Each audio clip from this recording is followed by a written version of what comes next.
Bien, bonsoir à tout le monde. Comme mon prédécesseur, je vais commencer par remercier les organisateurs de ce symposium et en particulier le professeur Nishiyama pour l'honneur et le plaisir qu'ils me font de m'inviter à cette occasion-ci. On commence beaucoup à s'interroger sur le discours académique, scientifique ou universitaire, principalement en raison de la multiplication des échanges, des collaborations, des planifications internationales sur le plan de l'enseignement comme sur celui de la recherche. En contact avec leurs professeurs, leurs collègues, leurs étudiants étrangers, parlant la même langue ou a fortiori une autre langue, les différents membres de la communauté universitaire comme nous le sommes sont amenés à s'interroger sur leurs pratiques discursives, soit pour en relever les singularités. Ça va? Non, je n'ai pas de problème. Soit donc pour, je disais, pour en relever les singularités, soit pour essayer de les neutraliser afin de s'inscrire dans cette globalisation intellectuelle en plein essor, on vient d'en parler. Que ce soit pour aider les étudiants ou pour participer à cette internationalisation, les études sur les discours universitaires se sont d'abord développées de manière empirique pour répondre à des besoins concrets, avant de devenir maintenant un champ de recherche théorique et spéculative. Quelques remarques liminaires avant d'entrer dans le vif du sujet. D'abord pour clarifier notre point de vue, qui est celui d'un universitaire francophone, plus précisément de la communauté française de Belgique d'une part, travaillant dans le domaine des sciences humaines, plus précisément la linguistique d'autre part. Dans la perspective inévitablement autoréflexive qui est la nôtre, puisque nous discourons sur nos propres discours, il est essentiel de se situer explicitement sous peine de verser dans un universalisme que l'on est justement censé interroger. Il est évident qu'un géologue québécois, une linguiste norvégienne, un philosophe marocain, un mathématicien japonais ne se positionnerait pas de la même façon par rapport à la langue, au discours, à la littérature scientifique,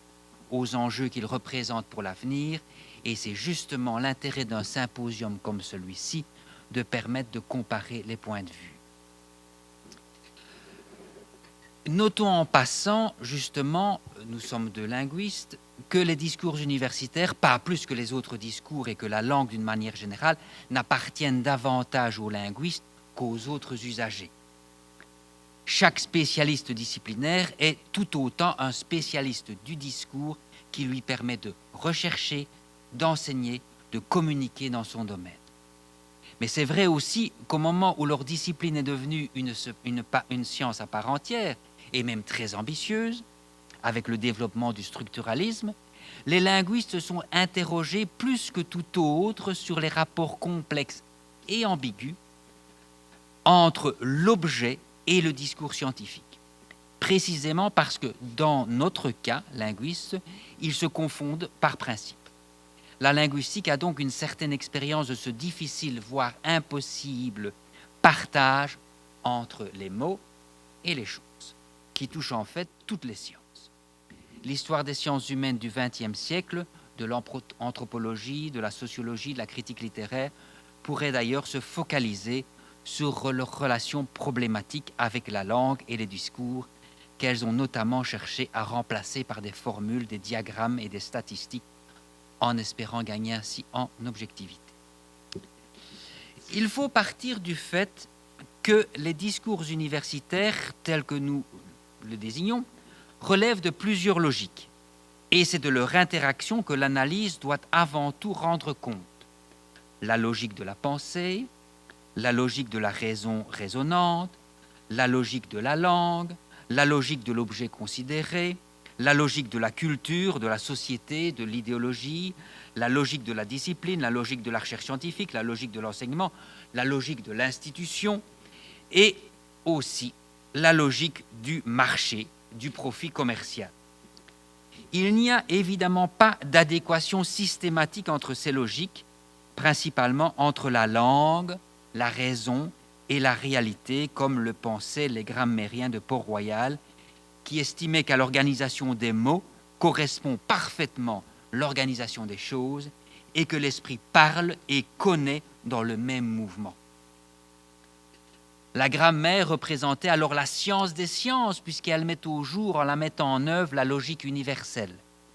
un statut que la linguistique retrouvera en partie au XXe siècle, au moment où le structuralisme servira de modèle aux sciences humaines.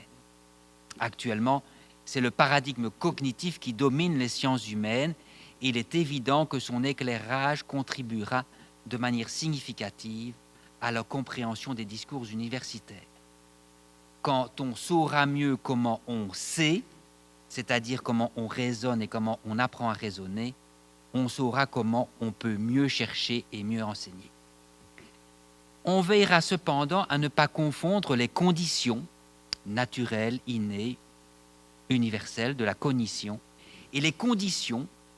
culturelles, institutionnelles, idéologiques de ces manifestations, les unes et les autres déterminant ensemble les discours universitaires selon des modalités encore à découvrir. On pourrait en effet être tenté d'invoquer des mécanismes cérébraux pour justifier le succès de certains modèles scientifiques qui s'expliquent au moins autant, sinon davantage, par les circonstances historiques, par des options épistémologiques ou des pressions institutionnelles, commerciales, idéologiques. On le voit, il est aussi difficile d'articuler ces logiques que de les distinguer, si tant est qu'elles existent ou se manifestent séparément les unes des autres. Le débat entre Piaget et Chomsky reste entier. Devant cette complexité des rapports entre les logiques en jeu et l'incertitude qu'elle doit inspirer aux personnes qui produisent et analysent les discours scientifiques, nous-mêmes, nous pensons que la réflexion et la méthode d'Edgar Morin sont probablement celles qui permettent le mieux de les mettre en perspective, sur base notamment de son modèle des interrétroactions entre le désordre, l'organisation et l'ordre. Dans son projet de réformer la pensée pour réformer l'enseignement, Edgar Morin insiste sur le principe que nous faisons nôtre que toute connaissance est aussi connaissance de la connaissance, ce qui implique pour nous que l'étude scientifique de tout objet induit l'étude critique des discours que l'on tient sur lui. Chaque discipline, chaque approche doit interroger et expliciter ses choix épistémologiques relatifs aux rapports qu'elles établissent entre les différentes logiques citées plus haut.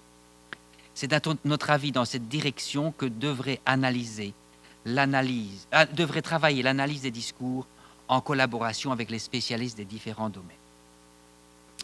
Une question qui nous interpelle cependant est celle de savoir si l'on peut parler sur base de propriétés suffisamment distinctes par rapport à l'univers interdiscursif englobant et suffisamment communes par rapport à l'univers interdiscursif englobé d'un discours universitaire au singulier. Premièrement, existerait-il ou pourrait-il exister un discours scientifique absolu qui serait complètement neutre, transparent, logique, universel, qui conviendrait autant à la botanique, à la philosophie, à la médecine, au droit qu'à la linguistique, qui permettrait de décrire son objet sans le dénaturer, de décrire l'ordre du monde sans le fausser, qui empêcherait toute ambiguïté dans ses rapports avec la réalité comme avec l'interlocuteur. Umberto Eco a consacré un important essai aux nombreuses tentatives de langue parfaite, construite et reconstruite à des fins religieuses, politiques, humanitaires, mais aussi scientifiques, par exemple dans le dernier cas par Bacon, Comenius, Wilkin, Leibniz, Leibniz, pour ne citer que les plus célèbres. Ces utopies ont échoué, même si, dit Eco, elles ont produit des effets collatéraux toujours d'actualité. Parce que l'on ne peut réduire le monde à un ensemble de signes, que sa compréhension ne peut s'effectuer sans interprétation, mais surtout parce que la science n'est ni dans l'objet, ni dans le sujet, ni dans le discours que celui-ci tient sur celui-là, mais dans leur inter-rétroaction, chaque fois à remettre en cause et en perspective. Ce serait une nouvelle illusion ou une nouvelle imposture que de postuler l'existence et d'imposer l'usage d'un degré zéro du discours scientifique, ainsi que de tout autre discours d'ailleurs. Barthes a révélé la mystification idéologique que représenterait ce genre d'artefact, et Orwell, dans 1984, a averti, on ne peut plus explicitement, de ces dangers pour la société. Deuxièmement, existerait-il sous ces différents avatars un seul et même discours scientifique atemporel? Ou encore, les discours scientifiques progressent-ils et aboutiront-ils bientôt à une forme unique et définitive? Inutile de rappeler que les sciences évoluent de manière chaotique, et même chaotique avec CH, que pour certaines d'entre elles, la notion même de progrès est discutable. En tout cas, l'histoire des sciences ne représente pas une accumulation linéaire de connaissances qui nous mènerait petit à petit au vrai. Thomas Kuhn a démontré que le progrès scientifique procède de ruptures et de bouleversements. Il souligne aussi le caractère relatif de la connaissance et conteste l'objectivité des scientifiques. Paul Feyerabend, auteur d'une théorie anarchiste de la connaissance, va encore plus loin dans la mesure où il s'oppose à toute méthodologie scientifique. Faire progresser les sciences consisterait avant tout à les renouveler, à changer les paradigmes. Sans que nous allions plus loin dans ce débat qui dépasse largement le cadre d'une autre, on peut tout de même raisonnablement craindre, si l'on norme implicitement ou explicitement les discours scientifiques, si on les formate selon des modèles que l'on juge ici et maintenant préférables à d'autres, et si l'on contraint les universitaires de tous les domaines et de toutes les obédiences à le respecter, sous peine de ne pas avoir l'occasion de se faire entendre ou lire dans une revue américaine, que ces universitaires se mettent alors à chercher et à trouver, à enseigner et à publier les mêmes choses, au moins de la même manière et dans la même orientation. En figeant les discours universitaires, on court inévitablement le risque d'handicaper les sciences en réduisant leur marge de main-d'œuvre et en sapant la créativité indispensable à leur développement. Troisièmement, doit-on favoriser un discours universitaire international? Jérôme Brunner, un des pères fondateurs de la psychologie cognitive dont j'ai parlé tout à l'heure, remarque que cette discipline est en train de suivre une orientation qui n'était pas celle de ses débuts et qui ne prend en compte qu'un aspect de la cognition. L'intérêt, dit-il, ne porte plus sur la construction des sens, mais sur le traitement de l'information, en prenant l'ordinateur comme modèle de fonctionnement de l'esprit humain, ce qui constitue un nouveau réductionnisme après celui du behaviorisme. Plutôt que d'opposer les deux orientations, l'une qui s'intéresse au processus qui se déroule à l'intérieur du cerveau, l'autre au processus qui se déroule dans un environnement culturel déterminé, il propose de les articuler. Le savoir, autant au niveau de sa production que de sa transmission, est indissociable de la culture d'où il est issu, qui l'a permis et qui l'a provoqué. Je cite Claude Agege, cet enracinement dans la culture qui seul permet une pensée à la fois plus critique et plus inventive, une pensée articulée sur la connaissance profonde des contenus des mots et de leur connexion. L'implémentation d'un savoir chez des personnes à qui il est étranger est autant vouée à l'échec, aux illusions, aux égarements, que l'applicationnisme de modèles d'une discipline à l'autre. On sait depuis longtemps en linguistique qu'il n'y a pas de langue sans culture, sur le plan de son fonctionnement, de son utilisation, de son apprentissage. Il n'est pas moins irréaliste, illégitime, dangereux de vouloir gommer la culture du savoir, décontextualiser la science sous prétexte d'en assurer une meilleure diffusion, de favoriser les échanges et les collaborations. Cela reviendrait à tarir la source de la pensée créatrice dont elle émane, finalement de tuer la poule aux œufs d'or. À ce propos, est-ce favoriser la science à long terme que d'imposer une lingua franca qui n'est la langue maternelle que d'un petit nombre de scientifiques, soit parce qu'on la juge, naïvement ou non, dorénavant dépourvue de toute dimension idéologique, soit parce qu'on adopte, consciemment ou non, la culture qui lui est associée. Les universitaires commencent à s'inquiéter de l'envahissement de l'anglais dans les universités et les laboratoires du monde entier, et des effets néfastes de la rupture de plus en plus précoce et radicale des étudiants et des chercheurs avec leur langue et leur culture maternelle. Beaucoup annoncent un appauvrissement culturel et partant scientifique, d'autres parlent d'aliénation. Évidemment, l'internationalisation dans le sens de la compétitivité comme de la collaboration est désormais un des principaux vecteurs de l'évolution de l'université, étroitement associé à celui de la commercialisation des études supérieures. La multiplication des contacts, des échanges d'étudiants, de chercheurs et de professeurs, des projets, des planifications transfrontalières sur le plan de l'enseignement comme sur celui de la recherche, a modifié le fonctionnement interne de chaque institution qui doit non seulement se conformer à ses exigences extérieures, mais qui doit aussi, pour survivre, se rendre visible sur le plan international, soit par ses qualités, être la meilleure, soit par sa taille, être la plus grande, soit par sa spécificité, la seule dans tel ou tel domaine. Ces trois critères étant interdépendants selon les cas, tandis que le critère de proximité, le choix de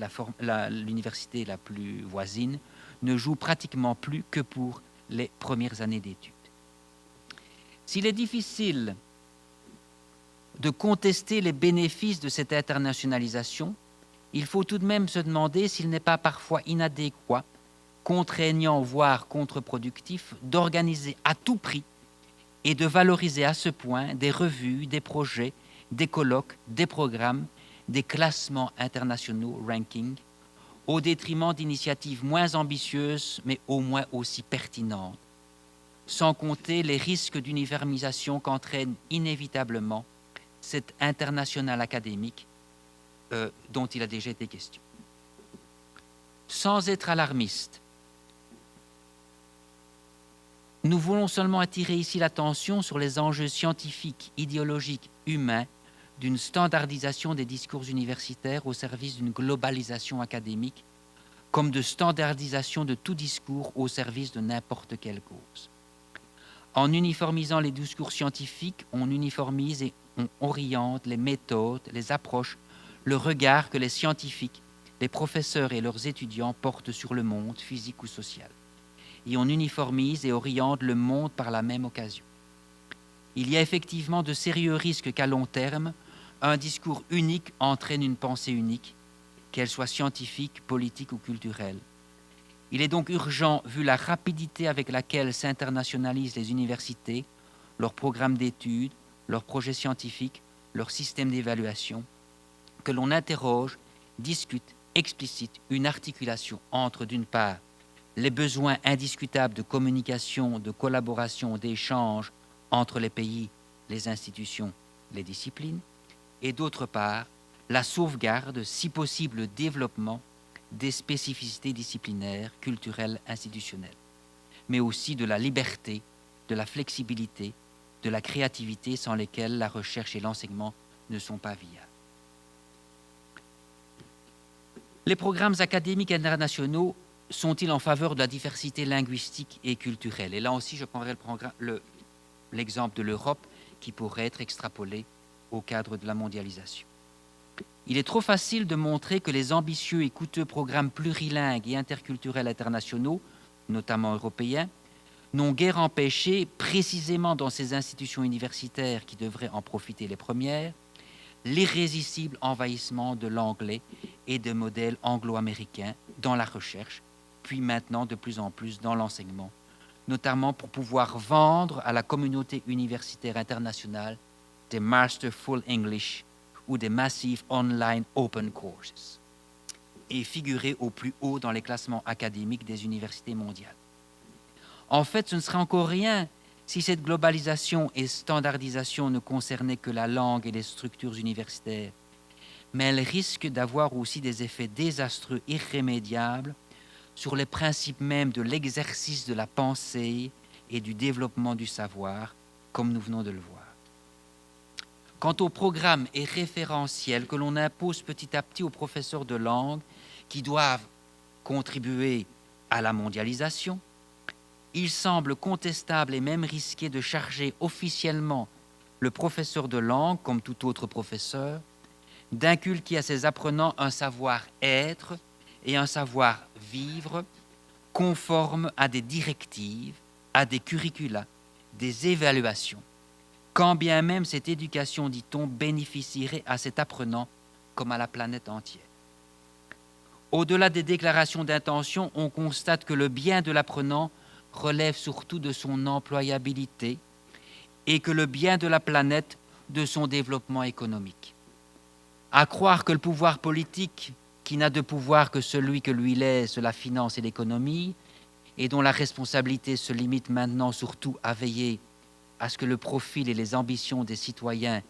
européens ou du monde répondent aux exigences du marché. Donc le pouvoir politique demande aux médiateurs comme les professeurs et autres experts de faire ce que lui n'a pas encore réussi par ses actions, donner à ses citoyens un sentiment de cohérence et d'appartenance européenne ou mondiale, et de les convaincre que c'est dans leur intérêt non seulement d'accepter la croissance économique comme seul avenir possible et la globalisation culturelle comme seul univers souhaitable, mais d'y participer, si cela lui est possible, et de ne pas les contrarier dans le cas contraire. Aussi favorable peut-on être à l'interculturalité, telle que recommandée par l'Europe ou d'autres instances internationales, on est tout de même en droit de s'interroger sur les tenants et les aboutissants idéologiques déclarés et réels des grands projets éducatifs qui s'en réclament au nom de l'humanisme. Il y a quelque chose de paradoxal dans le principe d'interculturalité programmée, officialisée, généralisée, qui suscite une forme de méfiance, voire de résistance, comme y encourage Lévi-Strauss, qu'on citait tout à l'heure. Il dit ceci: chaque culture se développe grâce à des échanges avec d'autres cultures, mais il faut que chacune y mette une certaine résistance. Sinon, très vite, elle n'aurait plus rien qui lui appartienne en propre à échanger. L'absence et l'excès de communication ont l'un et l'autre leur danger. Je vous demande de méditer cette citation. L'interculturalité doit naître librement sur le terrain local des interactions spontanées et créatives entre les différentes cultures. Elle ne peut être imposée d'en haut à tous, partout et une fois pour toutes, au nom d'un projet politique et économique, et encore moins servir les seuls intérêts matériels d'un groupe de privilégiés. Dans ce cas,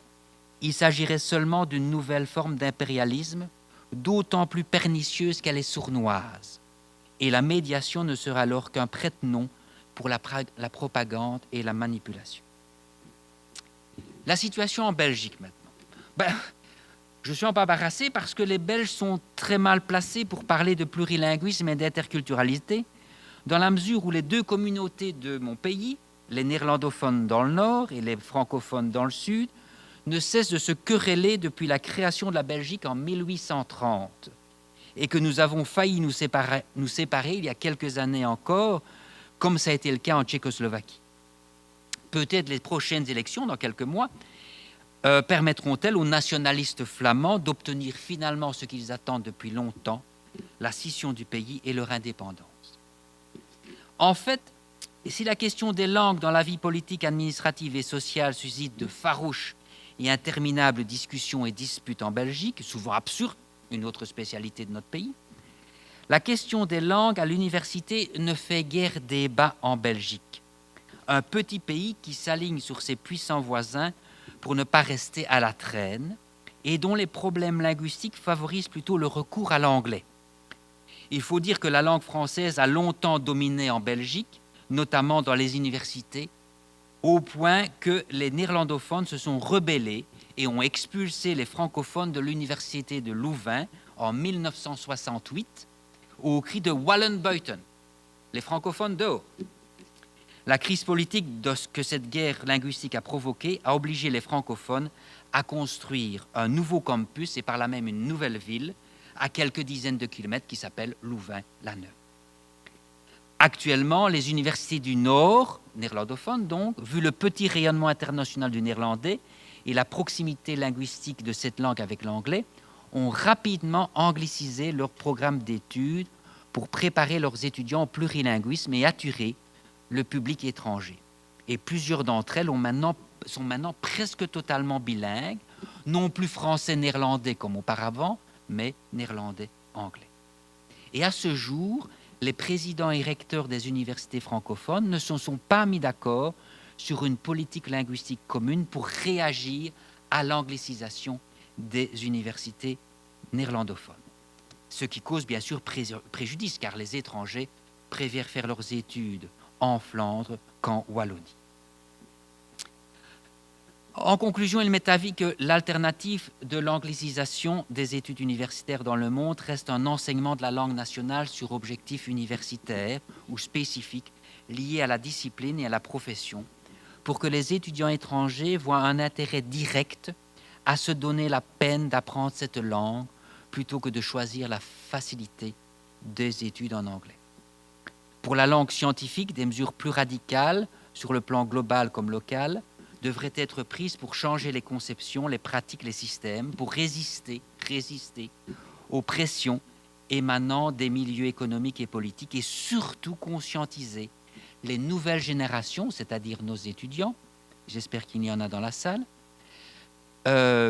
nouvelle génération d'étudiants et de scientifiques, des dangers de la voie dans laquelle se sont embarqués leurs prédécesseurs. Je vais terminer par un petit exemple, un exemple concret très actuel. On apprend que sera organisé à Sarajevo le 9 et 10 mai prochain par l'association Foreign Language Teaching and Applied Linguistics, en collaboration avec d'autres éminentes associations internationales, l'International Association of Applied Linguistics, International Association for Translation and International Studies, ainsi que la Commission européenne,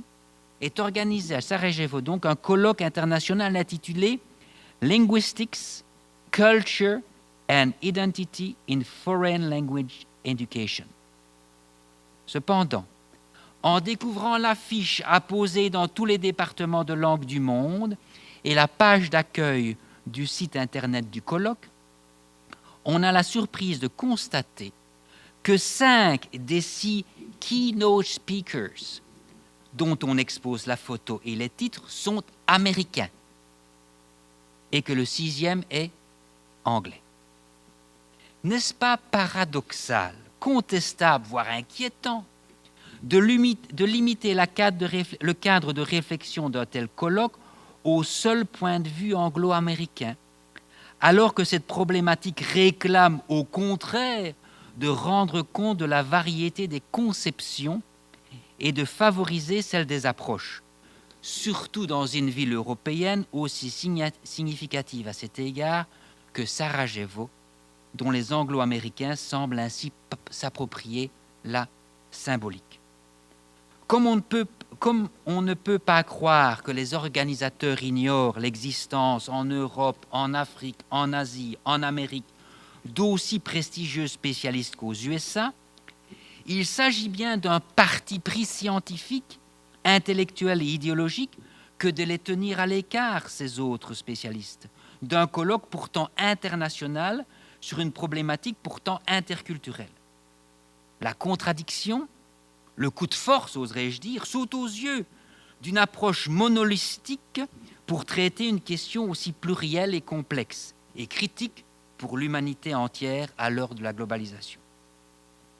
Dans ce dialogue strictement bilatéral que les Anglo-Américains se réservent avec leurs interlocuteurs régionaux de Slovénie, de Croatie, de Bosnie-Herzégovine, du Monténégro, de Roumanie et de Turquie, les seules nationalités représentées dans le comité scientifique en plus des Américains, Anglais et autres Néo-Zélandais, les scientifiques anglo-saxons estiment-ils que leur conception de l'enseignement des langues, du plurilinguisme et de l'interculturalité, dont on peut mesurer depuis toujours les bienfaits là où elles sont professées, ne souffrent aucune contestation et n'attendent qu'à se répandre dans le monde pour le pacifier et l'améliorer. On notera aussi que seuls le serbe, bosnien, croate, monténégrin et le turc sont admis en plus de la langue anglaise pendant le colloque. On ne sait pas s'il faut voir dans cette attitude de nos collègues anglo-américains, en dépit de leur indéniable qualité, je n'en parle pas, scientifique, est-ce de l'ingénuité, de l'arrogance ou bien une menace pour l'avenir? J'ai d'ailleurs oublié d'insister sur le fait que les mots « culture » et identity sont dans le titre du même colloque au singulier. Je vous remercie pour votre attention.